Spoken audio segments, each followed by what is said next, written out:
తెలంగాణ కొరకు రక్తం దారబోయడానికి మేమెవరు వెనుకాడడం లేదు. కేసీఆర్ సైనికులు. మిస్టర్ రేవంత్ రెడ్డి గుర్తుపెట్టుకో. ఇక నీ ప్రగల్భాలు నీ ప్రేరాలపన ఆపు.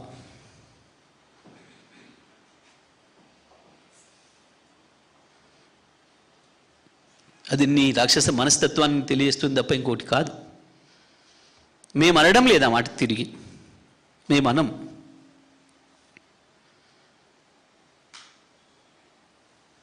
నిజంగానే రాష్ట్ర డీజీపీ ప్రతిరోజు చూస్తాడు అనుకుంటా అన్ని వార్తలు, ప్రత్యేకించి ముఖ్యమంత్రి ఏం మాట్లాడుతున్నాడు, ప్రతిపక్ష నాయకుడు ఏం మాట్లాడుతున్నాడు అని.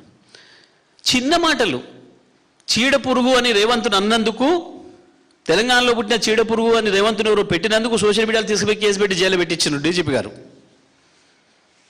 తెలంగాణ ద్రోహి అన్నందుకు తీసుకుపోయి కేసులో పెట్టించినావు. ఇవాళ ఈ మాట ఏందో చూడు, మరి దాని మీద కేసు పెడతావా సుమోటో చూడు. మీ పోలీస్ పంతనం తెలుస్తుంది. ఒక రాజకీయ విమర్శకే కేసులు పెట్టి జైల్లో పెడుతున్నారు. ఎక్కడో చిన్న కింద సోషల్ మీడియా వర్కర్లు మా కార్యకర్తల నుంచి మొదలు పెడితే మా ఎమ్మెల్యేల వరకు అందరి మీద కేసులు పెడుతున్నావు.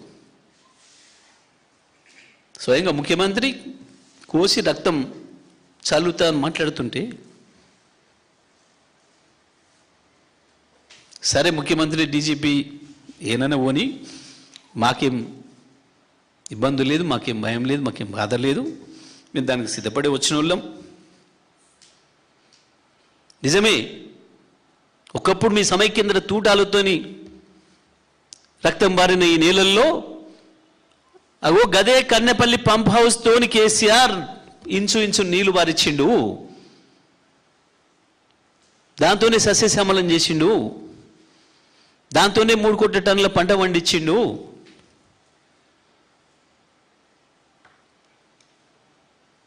అందులో ప్రతి గింజలో ఉంది కేసీఆర్ చెమట, కేసీఆర్ రక్తం.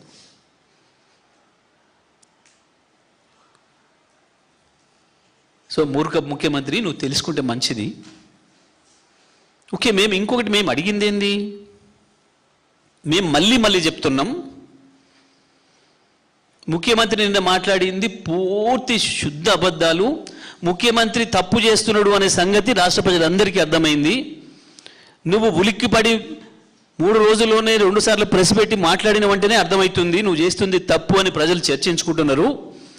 నువ్వేదో అబద్ధాలు చెప్పి లేని సృష్టించి ప్రజల్ని ఇంకా ఏం మారుస్తాను అనుకుంటే నీ మూర్ఖత్వం క్లియర్గా అర్థమైపోయింది. కన్నెపల్లి పంపు దగ్గర ఇవాళకి కూడా 10 టీఎంసీల నీళ్లు పోతూనే ఉన్నాయి. అక్కడి నుంచి ఎత్తాల్సింది కేవలం 2 టీఎంసీలు. 2 టీఎంసీలు సునీళ్లకు అన్నారంకు తీసుకొస్తే ఎక్కడ ఏది కొట్టుకపోయేది లేదు. సుందిలలో అన్నారంలో కూడా 100 కొద్ది టీఎంసీలు నిల్వ చేసేది లేదు. కన్నెపల్లి పంపు నుంచి ఏదైతే 2 టీఎంసీలు లేపుతామో అవి చక్కగా అన్నారం దగ్గరికి వస్తాయి. అదే నీళ్లను మళ్ళీ పైకి లేపితే మళ్ళీ సుందిల నుంచి మళ్ళీ ఎల్లంపల్లి వరకు అవే 2 టీఎంసీలు వెళ్ళిపోతాయి. ఆడ నిలబడితే మహా అయితే ఒక్కొక్క టీఎంసీ నిలబడతాయి. సుందిలలో అన్నారంలో నిల్వ ఉండేవి ఒక్కొక్క టీఎంసీ మాత్రమే. మిగతా 2 టీఎంసీలు ఎత్తుతూనే ఉంటాం. 3 టీఎంసీలు నిలబడితే చాలు. ఇక అజ్ఞానపు ఆ మంత్రి చెప్పే మాట, దాన్ని ఈ మూర్ఖపు ముఖ్యమంత్రి కూడా సమర్థిస్తున్న మాట. భద్రాచలం కొట్టుకుపోతుంది, 44 ఊళ్ళు కొట్టుకుపోతే సిగ్గుపోతుంది మాట్లాడితే. ప్రజలు కూడా తెలవాలి, రైతులకు. రైతు సోదరులారా, ఇప్పుడు మేము చెప్తున్న మాట, కన్నెపల్లి నుంచి వెళ్ళి ఏవైతే 10 టీఎంసీల నీళ్ళు పోతున్నాయో అందులో నుంచి 2 టీఎంసీలు ఎత్తి పైకి తీసుకొస్తున్నాం. ఈ మూర్ఖులు చెప్పే మాట ప్రకారం ఈ నీళ్లు మళ్ళీ కిందికి జారి వెళ్ళిపోయినా ఈ 2 టీఎంసీలు అండ కలుస్తాయి. రిపోర్టర్ మిత్రులు కూడా వినాలి.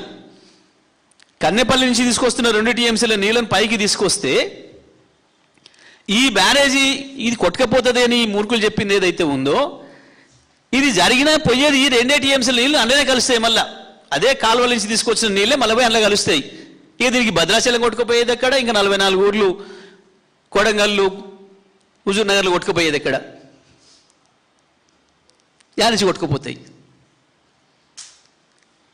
నిజమే దీని మీద చర్చకు వస్తాడా ఉత్తమ్ కుమార్ రెడ్డి? నీ ముఖ్యమంత్రికి అంత తీరుకుండదు, ఆయన భూముల దందాలు ఉంటాడు, కానీ వస్తావా చర్చకు ఉత్తమ్ కుమార్? నిరూపిస్తావా? 290 టీఎంసీ నీళ్లను ఒకేసారి మోసుకుపోయే గోదావరికి తన దాంట్లోనే ఉన్న నీళ్లు, సింపుల్ ఒకటే మాట,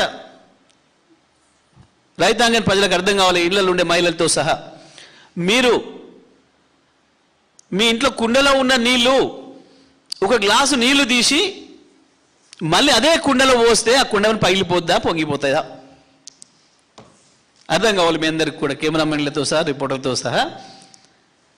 ఇవాళ ఉత్తమ్ కుమార్ రెడ్డి ముఖ్యమంత్రి మూర్ఖపు గ్యాంగ్ చెప్తున్న మాట ఏదైతే ఉందో, నీళ్ళు తీసుకొచ్చి ఈడ పోస్తే అది కొట్టుకపోద్ది అని, కుండలో ఉన్న నీళ్లను తాగుదామని తీసుకున్న నీళ్లు, గ్లాస్ నీళ్లు ఏదైనా కారణం చేత అదే కుండలో పోస్తే ఆ కుండకు బరువు ఎక్కువవుతుందా, నిండుతుందా, నీళ్లు పొర్లి పోతాయా? ఉత్తమ్ ఇప్పటికైనా అర్థం చేసుకోనని చెప్పింది. ఇక మాట్లాడక ఇటువంటి అజ్ఞానం మాటలు. నువ్వు మొదలుపెట్టిన విద్య ఇది. ఎవడు మూర్ఖుడు చెప్పిండు నీకు అని? చెప్పిన మూర్ఖుడు ఎవడో కానీ నిన్ను మూర్ఖుని చేస్తున్నాడు. తెలుసుకో ఇప్పటికైనా. గోదావరి కెపాసిటీ ఎంత అంటే, దానిపైన ఇప్పుడు మనం నిర్మాణం చేసుకున్న గన్నమల్ల బస్వాపూర్ నుంచి మొదలు పెడి Kondapochamma, Mallanna Sagar, Annapurna, Ranganayak Sagar, mid Maner, upper Maner, SRSP, Yellampalli, Sundilla, Annaram, ఇన్ని రిజర్వాయర్లు, బ్యారేజ్ల నీళ్లు మొత్తం కలిపి తీసుకుపోయి గోదావరిలో గడితే పోస్తే కూడా భద్రాచలంకి ఏం కాదు. ఇవన్నీ కలిపితే కూడా, ఇవన్నీ కలిపితే